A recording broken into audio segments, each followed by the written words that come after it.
Now today we want to look at the quantitative treatment of electrolysis. Now the product of electrolysis at the cathode and the anode can be established through the law of Faraday, and that is Faraday's first law of electrolysis. Now in a nutshell, Faraday's law states that the mass of product liberated, or rather produced, at the cathode is directly proportional to the amount of electricity that is passed through the electrolyte.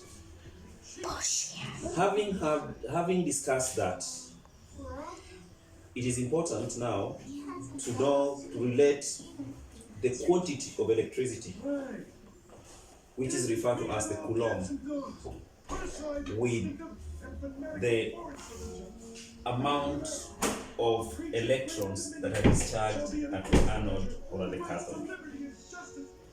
Now, these relationships are very key for us to be in a position to establish the amount of substances that are liberated or produced at the cathode. For instance, it is important to know the relationship that quantity of charge, which is Q, is evaluated or is a product of current times time.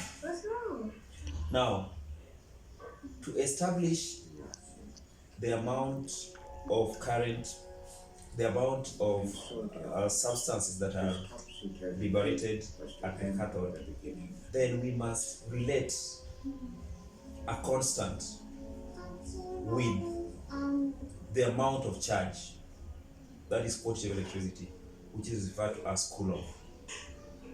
Now the constant is referred to as Faraday's constant, and 1 Faraday is equivalent to 9,650 coulombs of electricity.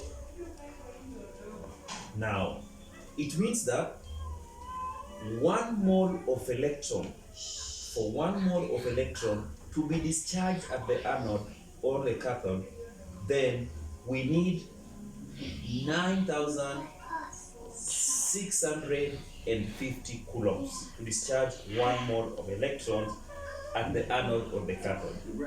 Depending with the nature of a metal, certain metals are divalent, certain metals are monovalent. For example, let's consider aluminium. Aluminium is a trivalent metal. Aluminium is a trivalent metal. It means that for us to have 1 mole of aluminium as a metal, aluminium has 3 electrons. So we'll have to multiply 3 times 9,650 coulombs, and that product will give us 1 mole of aluminium metal to be discharged at the cathode. So what are we discussing, or what do we mean? It means that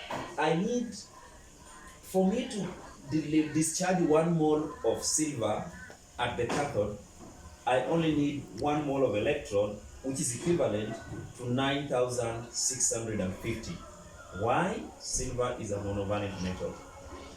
But for me to discharge 1 mole of copper metal, I will need 9,650 times 2, and that gives me 196,800. Why? Because copper is a divalent metal. So it is important to know the nature of the metal.